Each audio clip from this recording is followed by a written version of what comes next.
pelajaran video ini, kita akan melihat dari Alkitab dan Roh Nubuat bahwa semua pertanyaan yang kita akan tanyakan, jawabannya hanyalah Bapa dan Anaknya saja. Tidak ada oknum ilahi yang lain selain Bapa dan Anaknya. Firman Tuhan tidak mengajarkan bahwa Roh Kudus adalah oknum ilahi ketiga yang co-eternal dengan co-equal dengan Bapa dan Anak. Hanya ada dua oknum ilahi di surga. God yang adalah Bapanya Kristus dan Jesus Christ yang adalah Anaknya God. Pertanyaan pertama, di gereja mula-mula atau the early Christian Church, apa yang mereka percaya mengenai ada berapa oknum ilahi di surga? Di 1 Korintus 8 ayat 6, Rasul Paulus mengajarkan bahwa hanya ada satu God, yaitu Bapa, dan satu Lord Jesus Christ, yaitu Anaknya God. Artinya hanya ada dua oknum yang diajarkan dan di-acknowledge oleh the early Christian Church. Hanya ada dua oknum, Bapa dan Anak.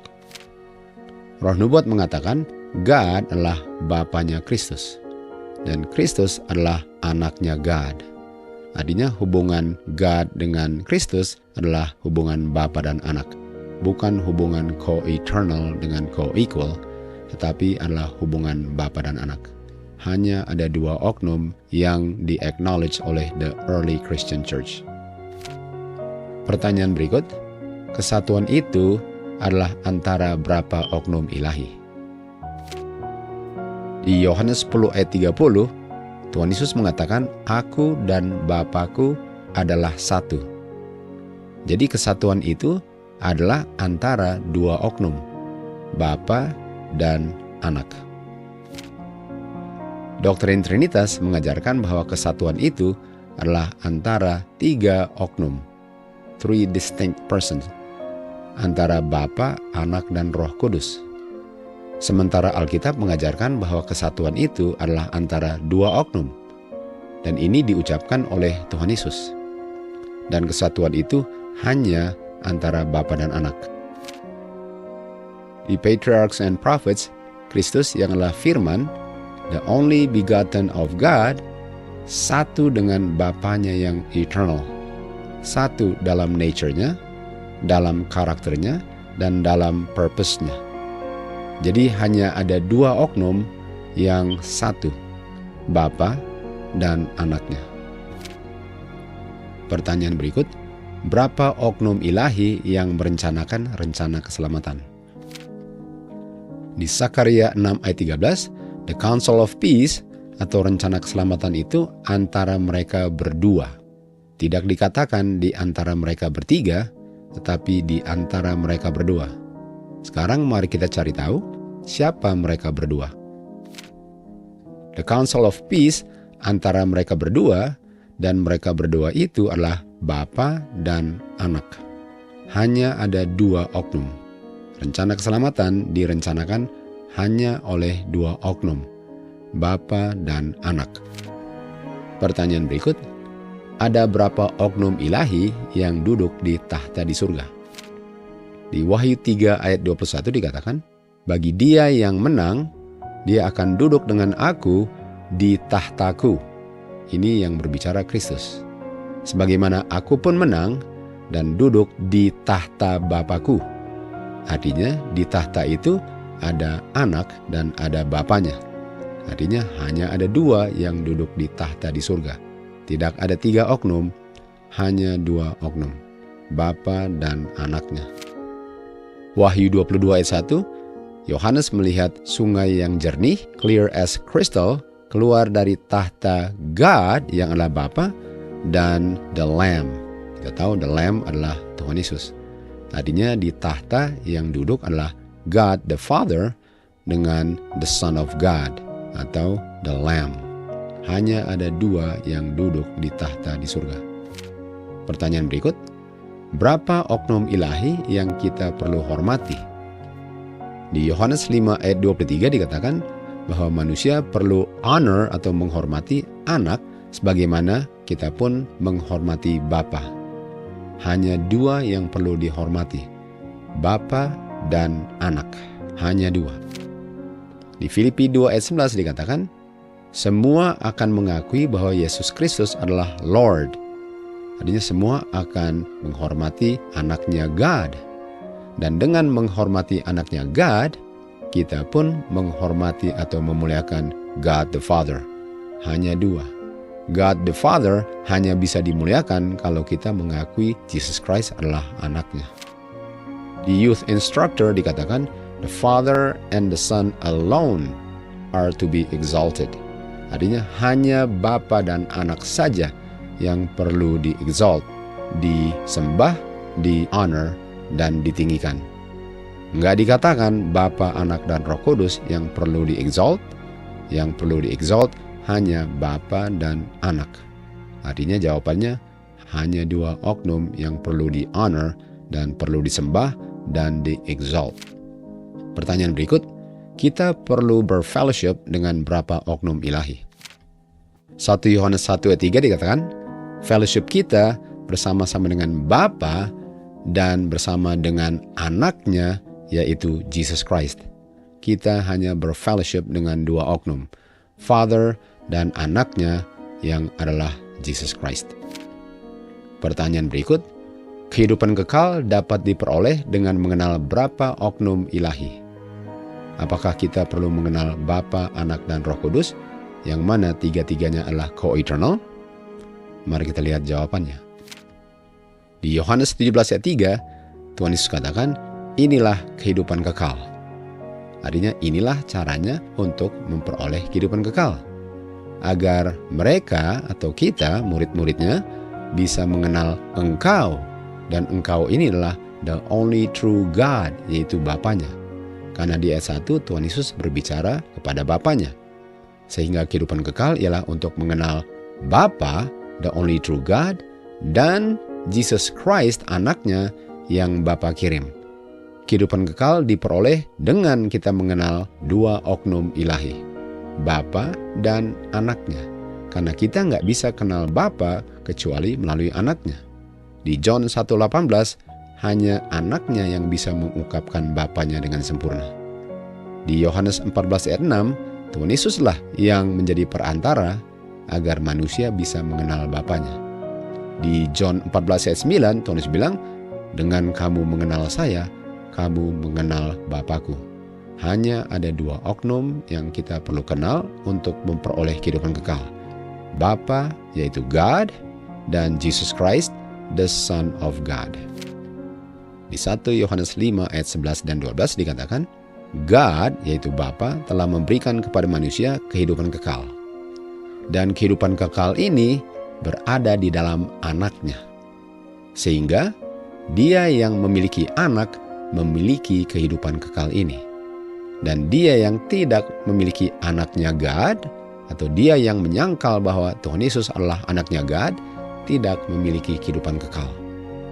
Ayat ini tidak menyebut perlunya kita mengenal Roh Kudus. Roh Kudus bukan oknum ilahi.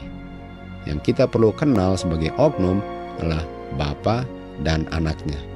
Dan hanya melalui anaklah kita bisa mengenal Bapa, dan kehidupan Bapa berada di dalam anak. Dengan menerima anak, kita menerima kehidupan kekalnya Bapa yang berada di dalam anaknya. Kutipan berikut mengatakan, apakah kita mau tahu bagaimana caranya untuk memperoleh kehidupan kekal? Kehidupan kekal bisa diperoleh dengan mengenal God, yaitu Bapa, dan Jesus Christ.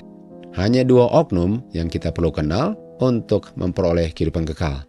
Tidak ada oknum ilahi ketiga yang namanya Roh Kudus yang kita perlu kenal untuk memperoleh kehidupan kekal.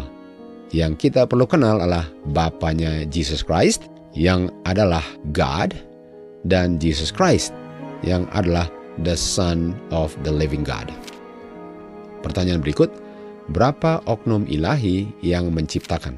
Let me also indicate that God the Father, God the Son, God the Holy Spirit all participated in the literal creation of this world.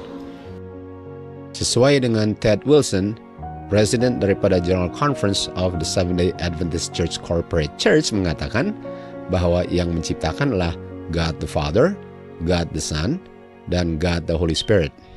Sesuai dengan apa yang dikatakan, ada 3 oknum yang menciptakan segala-galanya. Mari kita lihat dari Alkitab dan dari Roh Nubuat, apakah yang dia bilang sesuai dengan the law and the testimony. Karena kalau tidak sesuai dengan the law dengan testimony, itu karena tidak ada terang, tidak ada kebenaran dalam perkataan atau pernyataan itu.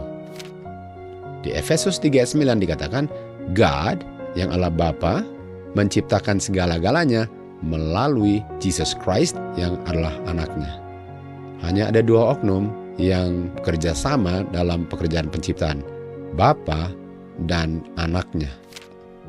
Di Ibrani 1 ayat 2 dikatakan, Bapa melalui anaknya menciptakan the worlds.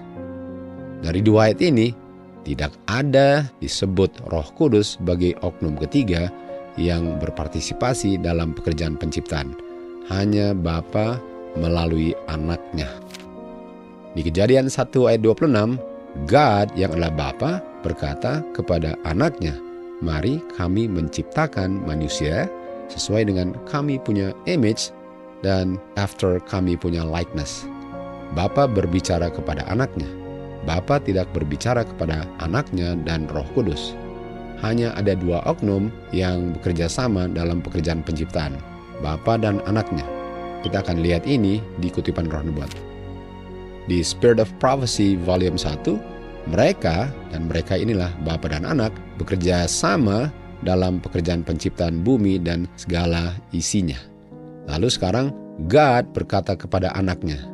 Roh Nubuat mengutip Kejadian 1 ayat 26.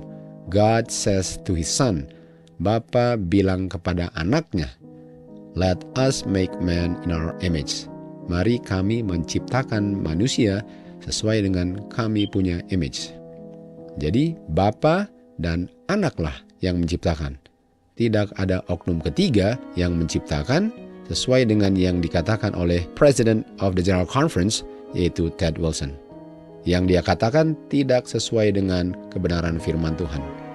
Dan karena tidak sesuai dengan kebenaran firman Tuhan, there is no light in it. Kita baca di Patriarchs and Prophets, the Father, Bapa, bekerja melalui anaknya dalam penciptaan makhluk di surga. Melalui anaknya semuanya diciptakan. Semuanya diciptakan melalui anaknya. Tidak ada disebut Roh Kudus sebagai oknum ketiga yang berpartisipasi dalam pekerjaan penciptaan. Pertanyaan berikut, berapa oknum ilahi yang Rasul Paulus ucapkan dalam greetingsnya pada gereja-gereja di Perjanjian Baru? Di 1 Korintus dengan 2 Korintus, grace and peace from God our Father and the Lord Jesus Christ. Hanya dua oknum. Greetingsnya hanya menyebut Bapa dan anaknya. Di Galati, God the Father and our Lord Jesus Christ. Hanya dua di Galati. Di Filipi, God our Father dan the Lord Jesus Christ. Hanya dua di Filipi. Di Kolose, from God our Father and the Lord Jesus Christ. Hanya dua di Kolose. 1 Tesalonika, God the Father and in the Lord Jesus Christ. Hanya dua di Tesalonika. Di 2 Tesalonika, sama dengan 1 Tesalonika, God our Father dan the Lord Jesus Christ. Hanya dua. Tidak pernah disebut ada yang ketiga yang adalah Roh Kudus. Karena nggak ada oknum ketiga yang namanya Roh Kudus, itu sebabnya semua ayat-ayat yang kita baca hanya dua. Karena kenyataannya memang hanya dua. Di 1 Timotius, God our Father and Jesus Christ our Lord. Hanya dua. Di 2 Timotius, God the Father and Jesus Christ atau Christ Jesus our Lord. Hanya dua. Titus, from God the Father and the Lord Jesus Christ our Savior. Hanya dua di Titus.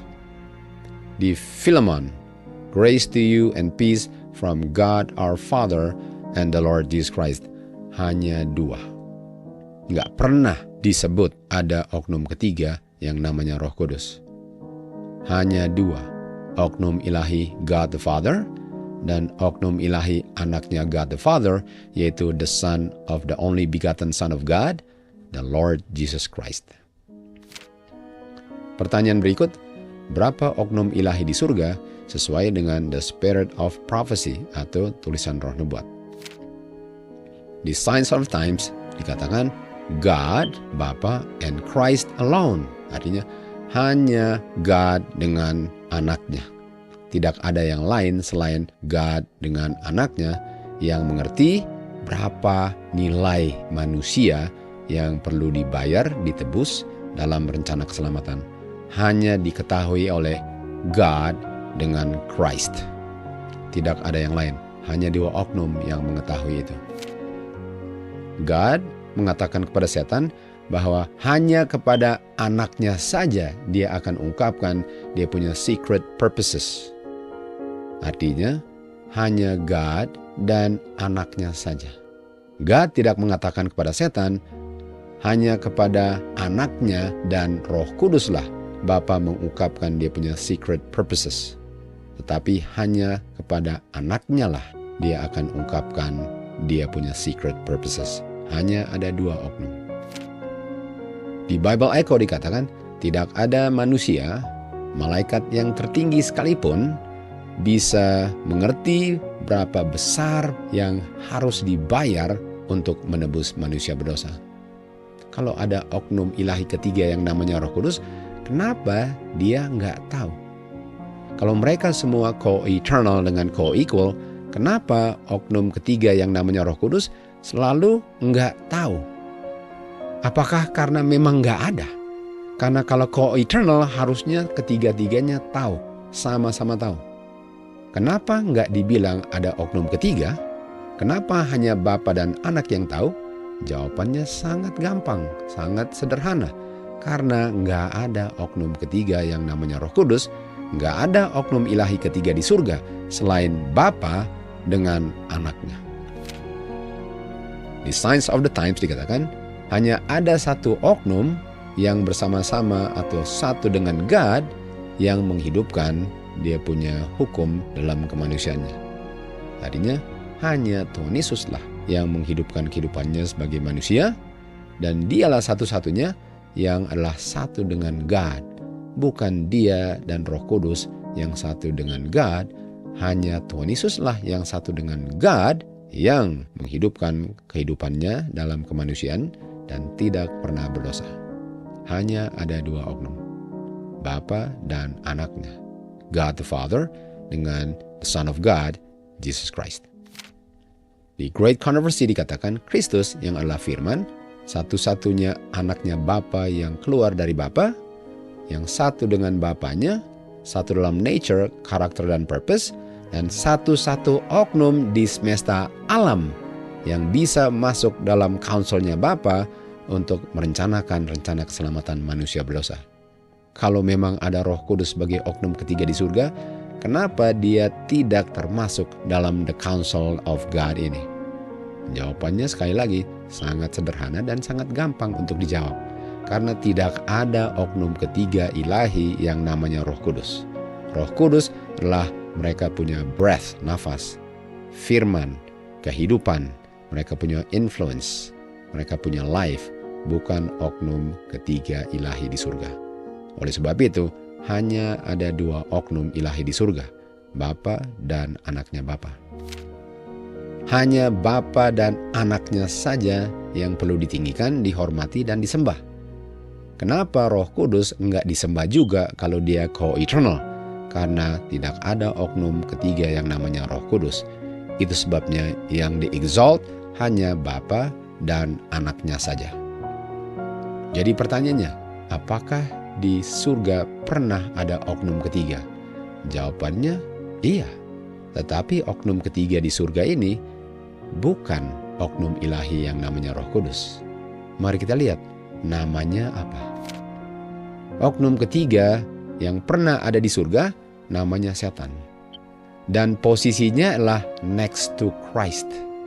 Posisi setan sebagai oknum yang diciptakan oleh Bapa melalui Anaknya, posisinya setelah Kristus. Dia sangat ditinggikan di surga, tetapi posisinya setelah Kristus. Jadi kalau ada oknum ketiga itu namanya setan atau Lucifer sebelum dia jatuh. Jadi oknum pertama yang adalah oknum ilahi Bapa, lalu oknum ilahi Kristus, itu dua oknum ilahi, Bapa dan Anak, pencipta. Lalu makhluk yang ketiga itu yang adalah makhluk yang diciptakan adalah setan, yang adalah Lucifer sebelum menjadi setan. Dan posisinya next to Christ. Kalau ada Roh Kudus sebagai oknum ketiga, bukankah itu posisinya Roh Kudus yang ketiga ini? Kenapa yang dibilang oknum ketiga ini malahan adalah posisinya setan? Bisakah setan menipu seluruh dunia untuk berpikir bahwa itu posisinya Roh Kudus, sehingga Roh Kudus disembah sebagai God, padahal setanlah yang mau disembah sebagai God? Kan kita tahu dia ingin disembah juga. Buktinya di padang belantara dia bilang kepada anaknya God, kalau kamu sembah saya berikan semua ini. Jadi setan mau disembah sebagai God, tapi dia nggak bisa disembah karena dia adalah makhluk yang diciptakan. Dan sekarang setan menempatkan di posisi ketiga itu Roh Kudus yang sekarang disembah. Mereka nggak tahu yang disembah sebenarnya bukan God. Yang disembah adalah setan yang menipu seluruh dunia dengan ajaran doktrin Trinitas ini. Setan posisinya next to Christ. Dia mau di-exalt menjadi sama dengan God. Dosa originated with him. Dosa mula-mulanya dengan setan atau dengan Lucifer, yang posisinya next to Christ. Dia sangat dihormati, dia sangat ditinggikan, di-exalt. Tapi Kristus lebih dihormati dari dia dan lebih di-exalt dari dia, karena Kristus adalah anaknya God. Kristus tidak diciptakan. Kristus benar-benar keluar dari Bapanya. Sementara Lucifer diciptakan oleh Bapa melalui anaknya. Kita baca kutipan berikut. Lucifer was the most beautiful angel in the heavenly courts. Jadi dia adalah malaikat yang sangat beautiful di surga. Next to Jesus Christ. Dia punya posisi setelah Jesus Christ. Tetapi Kristus satu dengan Bapanya dan memiliki image daripada Bapanya, dan dia melakukan semua kehendak Bapanya. Setan mengetahui bahwa Kristus memiliki posisi pertama next to Bapanya. Jadi setan mengerti bahwa Kristus itu adalah posisi pertama next to God. Lalu setelah Kristus, next to Christ adalah Lucifer. Artinya God Bapanya, lalu next to God adalah Kristus, lalu next to Christ adalah Lucifer. Bedanya yang dua pertama oknum ilahi pencipta, dan oknum ketiga adalah makhluk yang diciptakan yang tidak ilahi. Dan Lucifer menginginkan posisinya Kristus. Dia sekarang mulai menganjurkan kepada malaikat-malaikatnya bahwa dia harusnya berada dalam posisinya Kristus, yaitu next to God. Jadi siapa yang mau meninggikan dirinya untuk disembah, di-exalt, di-honor, sebagaimana Bapa dan Anak di-honor dan di-exalt? Lucifer. Dialah oknum ketiganya yang mau disembah sebagai God. Jadi kalau ada oknum ketiga di surga, itu adalah Lucifer, bukan Roh Kudus. Roh Kudus nggak pernah adalah oknum. Roh Kudus nggak pernah adalah oknum ketiga. Yang oknum ketiga di surga adalah Lucifer yang dibuang dari surga sebagai setan. Dialah oknum ketiganya. Sementara dunia Kristen sekarang mengajarkan bahwa oknum ketiga itu adalah Holy Spirit. Kita lanjut. Setan yang adalah malaikat yang sangat beautiful, dia jatuh dari surga karena dia tidak mau menduduki posisi setelah Kristus. Dia mau posisinya Kristus next to God. Dia tidak puas dengan posisinya next to Christ. Dia tidak mau posisi ketiga. Dia mau posisi kedua, posisinya Kristus. Dan dia mau Kristus mengambil posisinya yaitu ketiga, agar dia bisa menduduki posisi kedua next to God. Dia cemburu terhadap Kristus. Inilah oknum ketiga yang mau disembah sebagai God. Sementara sekarang yang disembah sebagai oknum ketiga adalah Roh Kudus, yang bukan oknum, dan oknum itu sebenarnya adalah setan. Mari kita lihat apa hasilnya kalau saya menyangkal bahwa Kristus adalah anaknya God, lalu saya tinggikan Roh Kudus sebagai oknum ketiga ilahi di surga yang tidak ada, yang sebenarnya mau diduduki oleh setan. Di Review and Herald Agustus 26 dikatakan alasannya kenapa gereja-gereja lemah dan sakit-sakitan dan siap untuk mati. Kita tahu Roh Kudus adalah roh kehidupan, rohnya Bapa dan rohnya Anak. Itu adalah nafas kehidupan. Artinya kalau gereja-gereja sudah mau mati, artinya mereka menolak kehidupan ini atau menolak rohnya Bapa yang adalah rohnya Kristus. Itu sebabnya gereja-gereja sudah mau mati dia punya kehidupan kerohanian. Apa sebabnya? Sebabnya ialah karena enemy atau setan telah membuat gereja-gereja untuk tidak bisa melihat atau menutup mata gereja-gereja sehingga mereka tidak bisa melihat bahwa Tuhan Yesuslah penghibur itu. Gereja-gereja tidak bisa melihat bahwa the Comforter yang adalah Roh Kudus adalah Kristus punya roh, Kristus punya kehidupan. Dan kalau mereka bilang bahwa Roh Kudus itulah oknum ketiga selain Kristus, artinya mereka menolak kehidupannya Kristus yang diberikan dalam bentuk dia punya Comforter atau another Comforter. Yang Kristus berikan kepada murid-muridnya adalah the life daripada Kristus. Sehingga kalau ditolak Roh Kudus sebagai rohnya Kristus, yang mereka terima adalah oknum ketiga yang tidak ada, yang diganti posisinya oleh setan. Sehingga yang mereka terima adalah kematian. Kita tahu dosa mengakibatkan kematian, dan bapa daripada dosa adalah setan. Dan kalau gereja mulai mati, itu karena mereka menerima roh kematian yang bukan berasal dari Yesus Kristus dan Bapanya. Karena kehidupan itu adalah miliknya Bapa yang juga adalah miliknya Kristus. Karena Bapa memberikannya kepada Kristus di Yohanes 5 ayat 26. Kematian asalnya dari oknum yang pernah menjadi oknum ketiga yang dibuang karena dia sendiri ingin untuk disembah sebagai God.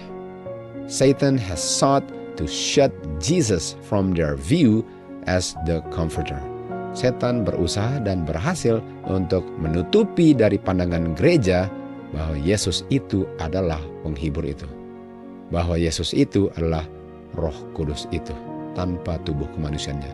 Itulah sebabnya kenapa gereja-gereja mulai mati kerohaniannya. Mari kita lihat malaikat-malaikat yang dibuang dari surga ini, termasuk Lucifer, apa yang mereka lakukan mengenai the only begotten Son of God atau Jesus Christ. Mereka obscure artinya membuat kabur, membuat nggak bisa melihat, sehingga gereja-gereja tidak bisa melihat bahwa Kristus adalah the only begotten Son of God, bukan God the Son.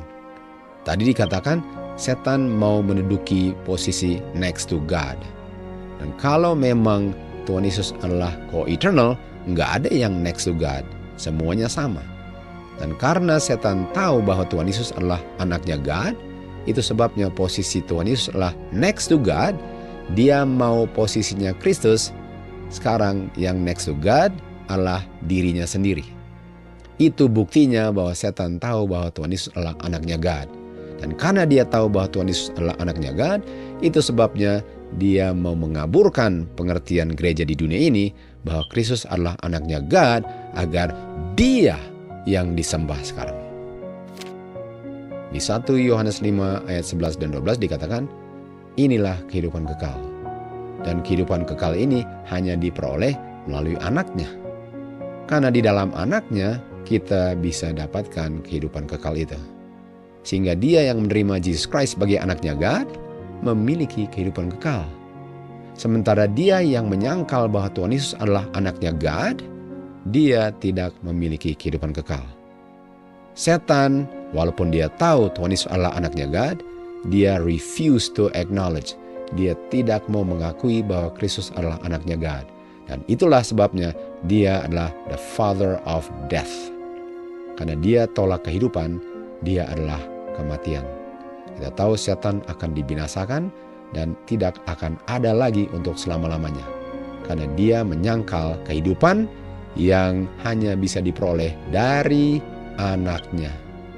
Karena di dalam anaknya adalah kehidupan yang mana Bapa berikan kepada anaknya di saat anaknya begotten, tore from the bosom of the Father.